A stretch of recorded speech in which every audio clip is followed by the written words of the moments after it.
After a couple of days' travel, we continued to journey along the path when I noticed thick clouds darken the sky.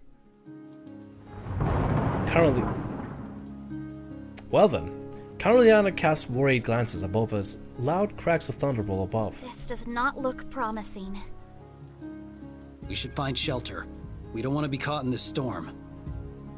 Amelia Cross references where we are in Elder Essem's notes. We are still quite a ways from Ellendale. Then we'd better stop at the next city we see. I think I have an idea of where we are. If I recall correctly, Wolfston should only be a few hours' travel. We can stop there. Once agreed, pick up the pace to combat the strengthened wind whipping at us and make course for Wolfston. Eventually, we see the tall towers of Wolfston. We shuffle through the city gates, casting worried glances at the ominous sky. Turbulent clouds don't look any less threatening. Oh. Wolfston looks kind of cool, very cozy. I kind of like the design of cities that are really close in, even have like bridges, walkways across and stuff. That actually looks really cool. Makes me think of, Windhelm from Skyrim, where it's like the cities that are just really tight. Except this one actually looks not covered in snow and sleet and stuff, which is great. People keep their heads down as they push past each other on the streets. Must be looking for shelter from the storm. Look at the surrounding building. Most of the storefronts, which blend into each other as if trying to stay as inconspicuous as possible. As we travel deeper into town, a few opulent buildings loom in the sky. Guess that's where the better halves will live. Aliana shifts comfortably. Is it just me, or are people staring at us? Looking around, I notice all the furtive glances towards Liana. People give us a wide berth in passing. No, they're staring at you. Zach comments, seeming to make her even more anxious. So you try to keep her hidden, hold and stare. She ignore him? Yeah, just ignore him. Don't pay attention to them. That's not going to stop them from paying attention to me. I mean, what can you do?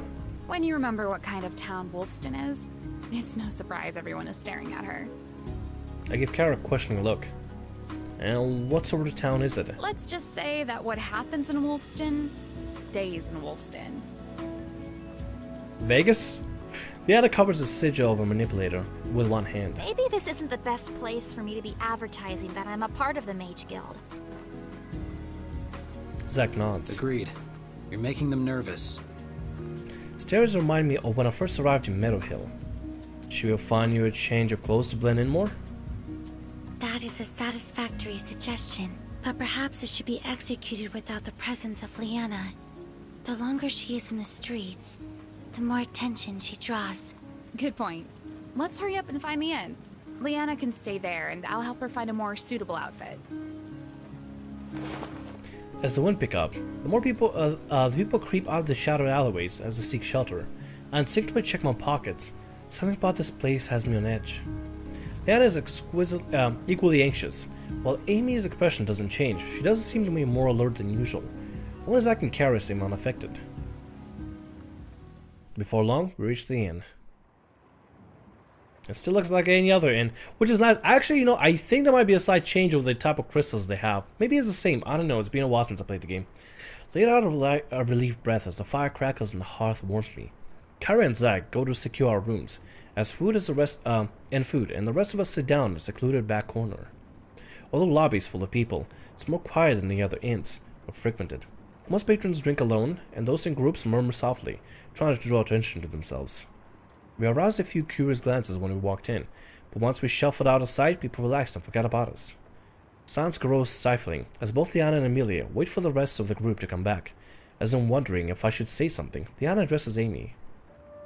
There's something that I've been wondering since Hearthpoint, but I haven't had a chance to ask. Amy shifts her attention to Liana. Your mother mentioned that it's taken you a while to get a field study approved. Yes, that is correct. I understand that such things take time as professors want to ensure the study that is a proper fit for the student.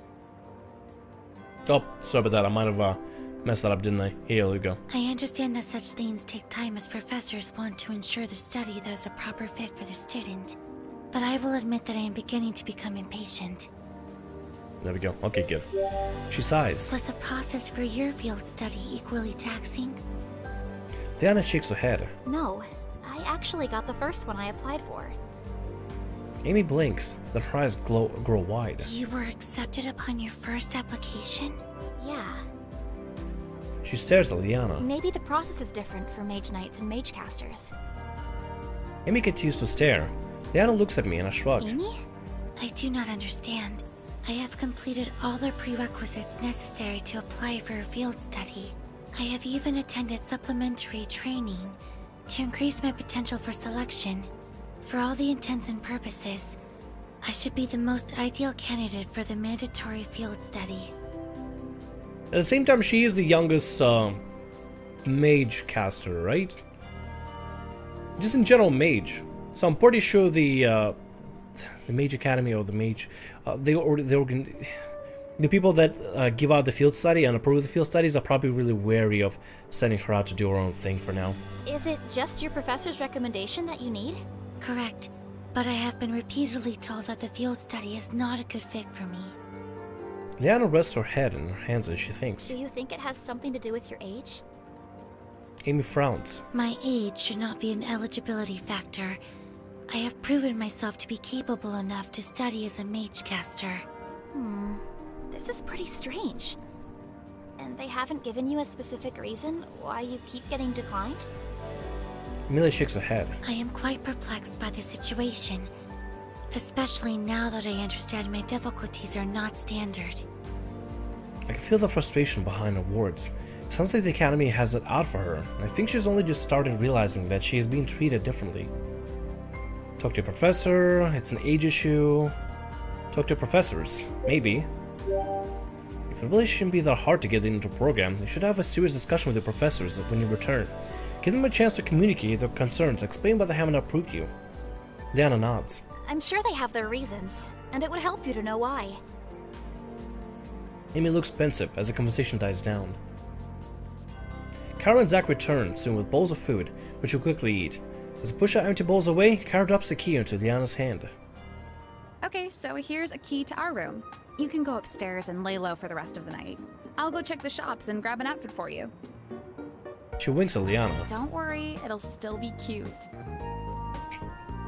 Zack silently hands me a key to our room. What about the storm? Oh, I'll be okay. Zack will come with me. Zack crosses his arms. I didn't agree to this. Kara faints hurt. You mean to say that you would let a young woman venture outside into the storm, in the middle of the night, in a dangerous city all on her own? I love the music, by the way. Absolutely love the music. They probably added more tracks, didn't they? I hear a lot more instruments in this one, like the trumpet and stuff. Oh my god. Some high quality audio engineer for this. Good lord. Oh my god. Y'all, developers, devs, you've done some amazing work audio-wise. Like, I am impressed. I am actually extremely impressed. You make a static visual novel that much more entertaining, and I appreciate it. Thank you. Unless it's not the same music. I don't know. Maybe it's the same song. Maybe it's no different than what it was before. It's still impressive as hell. I don't know. I'm not a music person. Like, I'm not somebody who has studied music for a long time. I just like music. And I can tell, I can appreciate the amount of instruments you have implemented in this particular track, in this particular jingle. Really appreciate it. Whoever composed this, kudos. Zack eyebrows twitches, and he tries to remain steadfast. Guilt tripping me won't work. Who knows what sort of ruffians are walking the streets this late? If they were to get the jump on me, then... Okay, fine. I'll go with you. Jeez. Oh my god. He pushed himself to his feet. Kara grins widely. I knew you'd come around. I'm only doing this so you can't blame anything on me later. Kara smiles and drags Zack with her as they head towards the door. We'll be back soon. Watch them exit in silence. Well, I'm gonna call it a night. As will I. It's getting pretty late, and the thought of a real bed is very tempting to him to camp out for so many nights. I think I'll turn into. Together we head upstairs and split into our separate rooms. Relax in my bed for a while, enjoying the peacefulness of the night as I wait to fall asleep. Pongo mysteriously emerges from somewhere and hops onto my bed. He bounces over and leans against me before finding a comfortable spot on my bed to sleep. I'm not sure how much time passes, but eventually I hear Zack return to the room and go to bed. Fall asleep not so long after. there's a jingle. Oh boy, my back is getting kind of sore. I've been recording all day, so I hope you appreciate the efforts I go through. Give me a sec. Oh boy. If only you could hear, if only the microphone could actually pick up the, the self-adjusting that I do every now and then. Hope it's not too nasty. If it is, feel free to mute the audio whenever I do that. I'll try to, kind of prepare myself right before I do that. Anyway, I'm double jointed, so every now and then I gotta just do that. Just self-adjusting. Muffled steps in the hallway pull me awake. Blinking my eyes, I look around. Sun struggles to shine through the overcast sky, making it hard to determine just what time it is. Judging by the noise from outside, guessing it's well into the late morning or early afternoon. Zach's bed is empty, while the Pongos snore softly by my feet. Wakes up as I carefully crawl out of bed, and after blinking barely, bleary eyes, grins widely at me. Hi! Yeah, morning. Or I guess, good afternoon. Yawning widely, I push myself completely out of bed, get ready for the day. For once, we don't have an agenda we need to follow while we're in this town. I wonder what the others are up to, what the city has to offer. Ready to go downstairs? Pongo shies away and buries himself into my blanket. Boy! Huh, that's a weird reaction. You don't want to go exploring today? Boy! Pongo shakes his head. Check on him? Yeah, I'll check on him. Peel back the blanket until he pokes his head free. You okay? Boy! He grins at me, looks a little more like his cheerful self. Alright, good. I'm going to go downstairs. She don't want to come? He looks uneasy again, submerges back into the blankets. Boy! Guess he just doesn't like it here. Leaving the Pongo alone, I exit the room and head for the stairs. Before I reach them, I hear a strange noise coming from above. Is an attic in this place? Investigate? Oh, nope, I see the horror films. You know what? Even though horror films happen, let's investigate. Tiptoe towards where I hear a noise and find a pull-down staircase already lowered. Slowly begin to climb up. As I get closer, I recognize the noise as a series of hushed poise. What? What? Wait. What? What? Oh my god. Just a bunch of Pongos gambling away. Okay, this guy in the suit as well. Oh my god. Boy sees I poke my head up in the attic. Sitting in front of a card table is a large Pongo. The pudgiest Pongo I've encountered yet. Wearing a three-piece suit and sporting a pencil mustache. A cigar hangs from his mouth. Two Pongo thugs sit on either side of the table. Oh my god. All freeze and stare at me. Too shocked to react, I stare back at them. After what feels like an eternity, the pudgy Pongo lowers his cigar. Better get out of here before he makes a poifer I can refuse. Oh my god.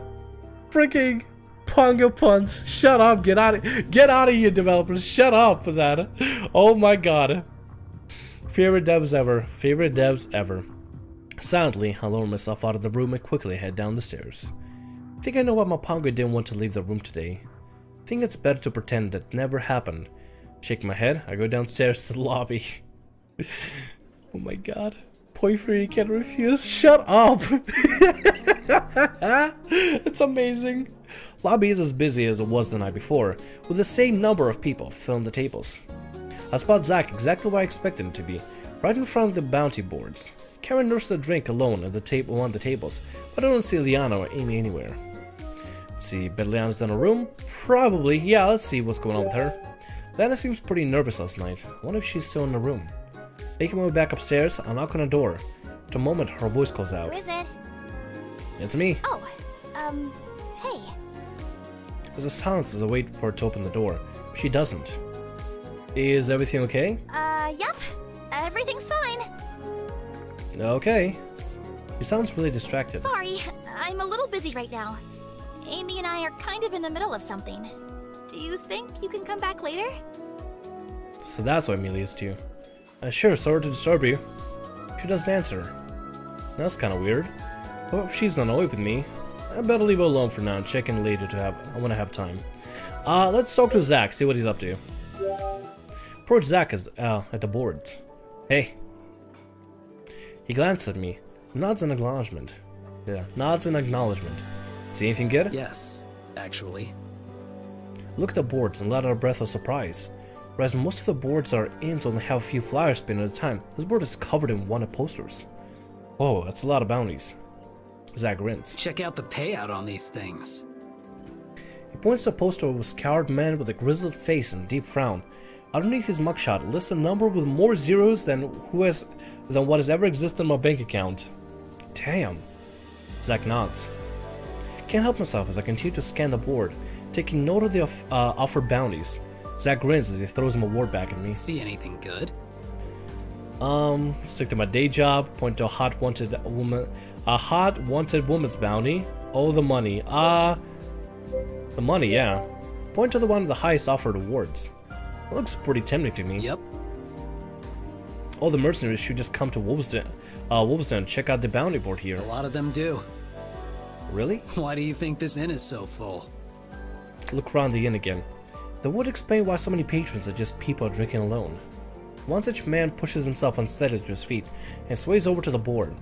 He leans in until his nose is nearly touching one of the posters and nods in satisfaction. He's about to stumble away. He pauses when he sees Zach. He stares at him for an uncomfortably long time. Hey, don't I know you? Zach barely bats an eye. No. Drunk is undeterred. He comes closer. He peers at Zach again, trying to get his eyes to focus. Zach steps back as the man nears. Suddenly, the man straightens up excitedly. No way. You're the Death Slinger.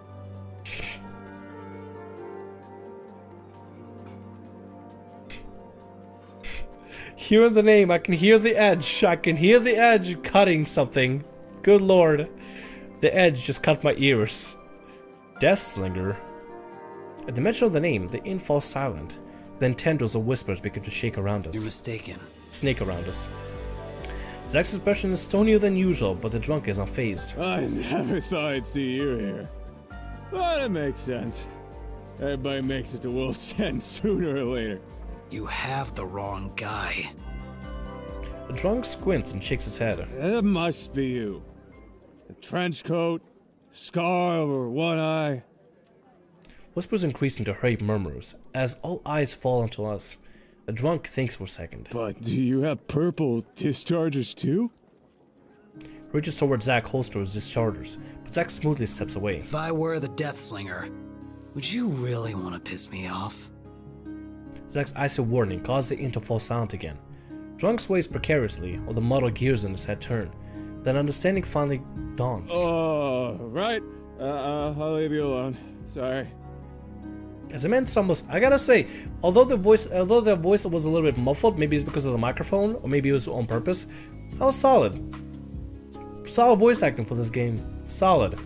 As the man stumbles back to the stable, Zach sits down at an empty table in the corner. I silently follow, feeling the weight of everyone's gaze.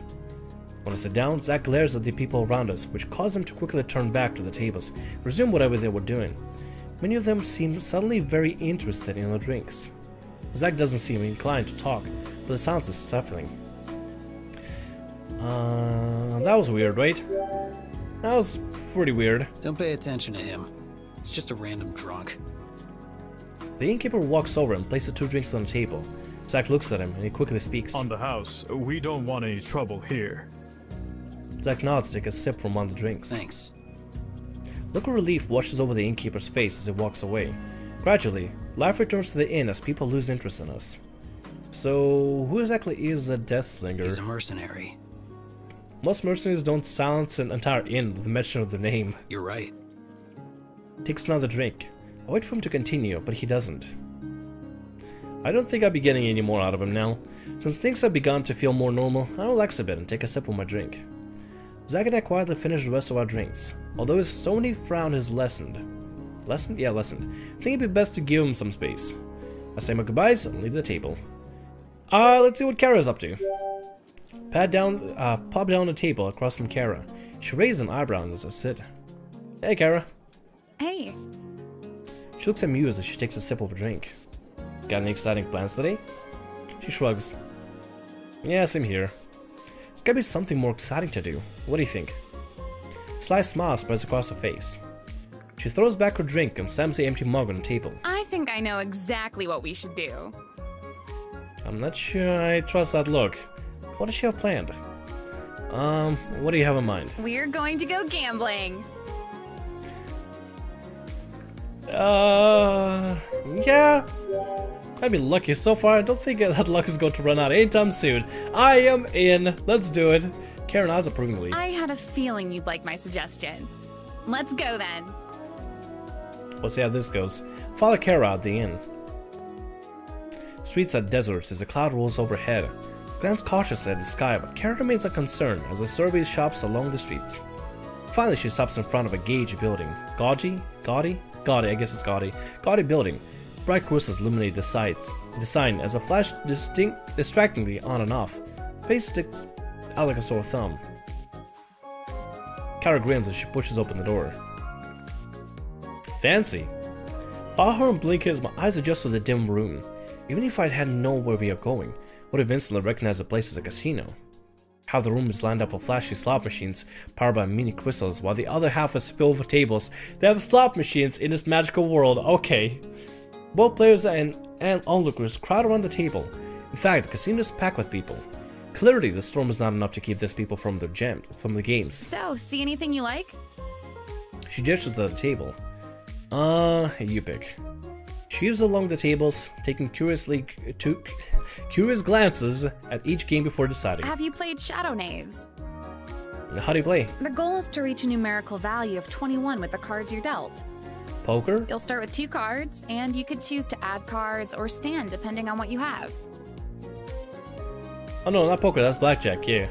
That's blackjack. Oh, I know that game. We have a version of it back home. Perfect! Then you'll be a pro. Ready to play? Let's play. Plays down my bed. There, you happy? She grins. After remaining seats on the table are filled, dealer begins the first round. He slides 2 cards face up. Although the number look the same, the suit of these cards are unfamiliar. I have what looks like a 7 of crystals and a 9 of swirly dots. Looking around the table, my competitors have a total of 18, 13, 7, and 20. We have a 7 and 9, that's a 13. Yeah, hit me. My cards only add up to 16. No way will I win with that hand. Hit me. Dealer flips over another card to reveal 5. Nice. The dealer busts and I win this round. Kara somehow is a blackjack master, pretty much kills that every round. Some of the scowls on the other patrons deepen, and I'm glad I'm not a part of the game. They do not look happy of losing all the money. Browse a few about their tables and recognize the Terra version of craps and roulettes. Those are the ones I don't think I played before. It's funny how we have fairly similar games, although I suppose not too unexpected considering we're fairly similar worlds. Gambling is gambling. Return to blackjack table, just in time to see Kara abruptly stand. Time to go. But what about trying... Kara has a grin plastered on her face as she shakes her head. Maybe next time, but I think we've had enough gambling for one day. It's time to cash out. Not even one more game? Really, it's about time we get going. Trust me.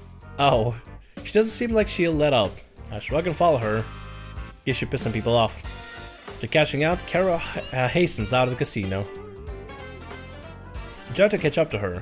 Something weird is going on. So, what was that all about? Why were you in such a hurry to leave? She smiles innocently. It was just time for us to go. Uh-huh. You're totally up to something shady, weren't you? I don't know what you mean. Sure, I bet you were counting cards. Kara blinks. Oh, you noticed? Wait, what? What? Resourceful! That's really impressive. Using your skill set up to the odds of your favor. Kara seems pleased. Thank you. I'm happy you understand. Give credit where it's due. Besides, it's not like the giant business missed the money anyway. It's true. There are a few people I could think of who could put that money to better use. You mean like orphans? Kara whips her head around, stares at me with wide-eyed. More specifically, those orphans back at Stonecrest. How'd you know about that? I saw you there. I want to share my money with them too. Her expression softens. You gave them money too? I nod. I felt bad for them. Yeah. They were just trying to survive in the only way they knew how. I thought if I shared my reward with them, maybe they'll find a way where they won't need to steal again. I mean, likelihood of that to happen is slim. It depends on the economy of the, I guess, the business, but at least better to do something than nothing. Well, now I feel guilty only giving a portion of my reward. She laughs. Your heart was in the right place. So, what should we do now? Mischievous grin spreads across her face. Let's go to another casino. I laugh. This can only be trouble. Why not? I'll follow her to another casino when we go through the same routine. After winning big again, we pass ways and head back to the inn. Part ways. Decide to spend the rest of my time alone. Relax at one of the tables by myself, observing the people and enjoy my free time. It's not too often that I can have some alone time. With the storm outside, I'm entitled to feel a little lazy. The rest of the afternoon passes by uneventfully. With the dark clouds outside, it's hard to judge the time of day, but the skies seem to be darkening. I wonder if Liana alone, done with whatever she was doing earlier. Haven't seen her leave the room all day. It's out to see if she's free. As I approach the room, I knock on the door. Liana? There's a pause, then scuffling sound. Yes? You okay in there? Yep. Fine. Have you had a chance to look around yet? Maybe you could go check out the shops. Well, it's getting kind of late, isn't it? Might be better to stay inside. Sure. Do you want to come downstairs and we get something to eat? There's a pause again. You know, I'm not very hungry. I think I'll stay here for now. Thanks. Wait, did Kara already got out of the outfit? Oh, I see. I see, okay. Narrow my eyes. Is it me or was Leon acting a little weird? You sure everything is okay in there? Leon opens the door crack and pokes her head out. Her smile is a little too bright. Yep, just peachy. Sorry. I'm just feeling a little tired. Nothing to worry about. She's about to close the door, but I'll push to keep it open as my scarf is caught in the doorway. Wait. Pushing the door to yank my scarf out. Door swings wide open, revealing Leona's new outfit. Oh! Oh! Ooh! Oh! Nice! Nice! Kara got good taste. Kara picked out a really solid outfit for her. Okay. Okay. Okay, yeah, that's nice. I like it. She throws her arms around herself to cover up. Don't look! Even has the animation of herself covering up. Okay, that is dope. The the investment on the animations, solid. Solid. My jaw drops at taking all of her outfit. What little there is of it. Close my eyes. Can you wear this forever? Interesting choice. That's not really a style I have pegged you for, but it's not bad. Diana tries to cover as much as possible. I didn't choose this. Kara brought this back for me. Is that's why you've been hiding in your room? I can't go anywhere dressed like this. It's best if I just stay here until the storm has passed. That's really not bad. Diana just gives me a look. If you don't like, we can go to the shops and get something else. Okay, let me change and then we can go. I thought you couldn't wear your regular armor. Diana blinks. I can't go out dressed like this though. Your armor will draw more attention. At least this outfit helps you blend in. She looks uncomfortable. Honestly, it isn't that bad. Besides, we don't know how long the storm is gonna last. What if you have to spend days cooped up in that room? Diana frowns as she thinks about it, then sighs. I suppose you're right. Alright, we can go, but let's make it quick. We did gamble just recently, so might be able to get a nice outfit at that point. Gathering her courage, Diana leaves the room, and the two of us head downstairs. Nobody pays us any extra attention as we exit the inn. See, nobody cares, Diana. It's all good. It's all good. You blend in. I squint up the thick clouds. There's light rain. Better hurry if you don't want to get caught in downpour. Make our way down to the alleyway. Diana still gets attention, although not the same as before. She seems annoyed by the sharp whistling from the leering men. I wonder if I should step in. Hey there, baby. Wow! Wow, so cheesy. So cheesy, but I love it. Oh my freaking god. Oh my freaking god, golly gee. Oh my god. That is funny as hell. What did you call me? Diana grabs the man by the collar and slams him against the wall. What the hell? Go on, call me baby again. I dare you. Alright, Liana, please don't murder people down the streets. I would appreciate if you didn't. Liana's grip on the man's collar tightens as she pins securely against the wall. She must be using a wind magic to be able to keep a man twice her size immobilized who barely struggle. Liana continues to watch him with challenging eyes, daring him to catcall her again. Man stays silent as he tries to break free. Liana finally lets go and tosses him to the side. He falls to the ground with a loud thud. That's what I thought. Man picks himself up and scrambles away. You crazy bitch! Yeah, and don't you forget it! Crowd of shocked onlookers stare at Liana. What are you looking at? Quickly look away and resume walking. Satisfied, Liana looks at me with a smile. Shall we continue? Damn lady, you scary. Yeah, let's go. I nod. Let's just go. I'm not gonna make a comment about that. Whatever, Liana, as long as you just don't kill people. You said you didn't want to be, you wanted to be out of sight of people, but that's how you put yourself on the radar. I'm sorry. People gonna be like, dude, that's a crazy lady who's throwing people around. What is this? Continued down the streets and reached the shops. See, when she was wearing her mage outfit, people were scared of her, intimidated by her. I think that outfit might have been a little bit better for this round. She didn't want to be approached. Continue down the streets and reach the shops. Even though it's well into the evening, all the storefronts are still open. Guess it's one of those cities that never sleeps. Liana now entered the first clothing shop we find. She browses the racks, but her face becomes more aghast with every outfit she picks up. She holds up a piece of fabric so short I can't figure out if it's supposed to be a top or a skirt. I don't think we'll find anything here. Let's go somewhere else. I follow Liana out of the store and into the next one. As she browses the selection, she seems even more disappointed as each outfit is skimpier than the next. Checking out a couple more shops with no luck, we enter the last shop on the street. Liana checks out the rack again and tracks down the shopkeeper. Excuse me. Do you have any armor? Absolutely.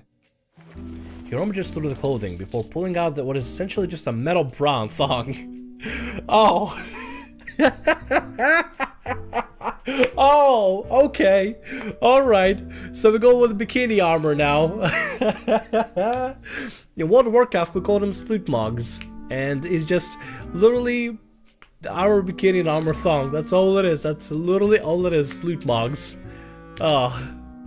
Oh my god. This is like... Oh my god. I don't know what's so fun, but it's so fucking funny. It's just... What the hell? What the hell? Of course they're gonna toss in Sleuth Mogs in here. Of course. Gotta happen eventually.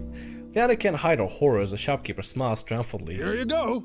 How is that armor? What do you mean? It's metal. That means it can protect you. Oh, Sleuth Mogs. Oh my god, I'm sorry. Just this response.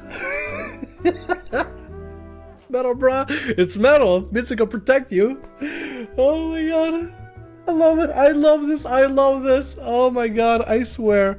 I swear. One of the devs was some sort of a WoW nerd. And they were like, let's add a Sleuth Mog. Oh my god. But what about the rest of me? He's about to retort, but he's left speechless as her words sink in. You know, I'd never even thought about that before. Do you have anything with a little more coverage? Shopkeeper returns to the racks and picks out another metal bra and underwear. How about this? How is that better? Whoa. Ugh, I am so done with this place! Well then, realizing that this is a fruitless search, Liana fumes out of the shop and a file closes behind her.